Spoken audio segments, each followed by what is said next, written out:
লক্ষ্মী ছানারা, আজ আবার তোমাদের কাছে একটি নতুন গল্প নিয়ে এসে গেছি। আজ তোমাদের বলবো ঘোড়া আর একটি বুড়ো কৃষকের গল্প। এক বুড়ো কৃষক ছিল, তার ছিল একটি টাট্টু ঘোড়া। একদিন সে নিজের ছেলেকে সঙ্গে নিয়ে ওই ঘোড়াটাকে বাজারে বেচতে যাচ্ছিল। তখন সেই পথে কতকগুলো বালক হেসে ঠাট্টা করতে করতে যাচ্ছিল। তাদের মধ্যে একজন কৃষক ও তার ছেলেকে দেখে বলল, তোমরা কখনো এদের মতো বোকা দেখোনি?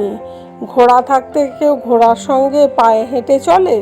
বুড়ো কৃষক বালকদের উপহাস শুনে ছেলেকে ঘোড়ার পিঠে বসিয়ে নিজে হাঁটতে লাগলো।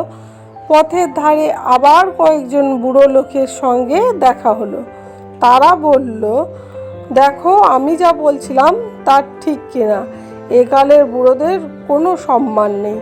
ওই দেখো, বেটা ঘোড়ায় চড়ে যাচ্ছে আর বুড়ো বাপ সঙ্গে সঙ্গে হাঁটছে। এই বলে সে কৃষকের ছেলেকে বলল, ওহে বাপু, তোমার কোনো বিবেচনা নেই না? বুড়োর বাপ হাঁটছে আর তুই ঘোড়ায় চড়ে যাচ্ছিস। কৃষকের ছেলে খুব লজ্জা পেল। সে ঘোড়া থেকে নেমে বাবাকে ঘোড়ায় চড়িয়ে চলতে লাগলো। কিছুদূর গিয়ে একদল স্ত্রীলোক তাদের দেখে বলল, এ কেমন আক্কেল বাপু, বুড়ো ঘোড়ায় চড়ে যাচ্ছে আর কচি ছেলেটাকে হাঁটাচ্ছে। বুড়ো এ কথা শুনে লজ্জা পেল, তাই নিজের সাথে ছেলেকেও ঘোড়ায় চড়িয়ে নিল। আবার কিছুটা গিয়ে এক ব্যক্তি বলল, ওহে ভাই, কার ঘোড়া? কৃষক বলল, আমার। তখন সেই ব্যক্তি বলল, তোমার ব্যবহার দেখে তো মেনে নেওয়া হচ্ছে না যে ঘোড়াটা তোমার। কারণ নিজের ঘোড়া হলে তুমি এত নির্দয় হতে পারতে? কারণ একটা ছোট্ট ঘোড়ায় দুজনে চড়ে বসে ঘোড়াটাকে কষ্ট দিচ্ছ, তাই ওকে কাঁধে নিয়ে যাওয়া উচিত। এই কথা শুনে বাবা আর তার ছেলে ঘোড়া থেকে নামলো। তারপর দড়ি দিয়ে ঘোড়ার পা বাঁধলো এবং পায়ের ভিতর বাঁশ দিয়ে বেঁধে কাঁধে নিয়ে চলল। বাজারের কাছেই একটা খাল ছিল। খালের উপর ছিল একটা সাঁকো।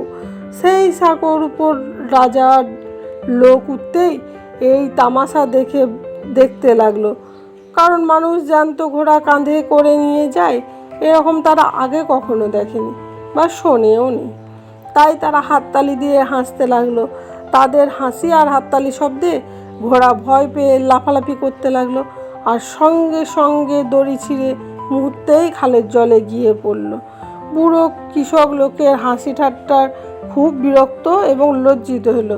সে কিছুক্ষণ দাঁড়িয়ে থেকে ভাবল, সবাইকে সন্তুষ্ট করতে গিয়ে কাউকেই সন্তুষ্ট করা গেল না, বরং লাভের মধ্যে নিজের ঘোড়াটাই চলে গেল।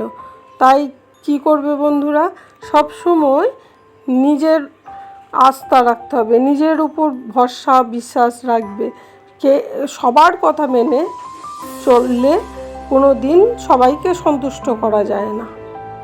আর চ্যানেলটিকে লাইক করে দিও, আর যদি এখনও সাবস্ক্রাইব না করে থাকো তাহলে একটা সাবস্ক্রাইব করে দিও।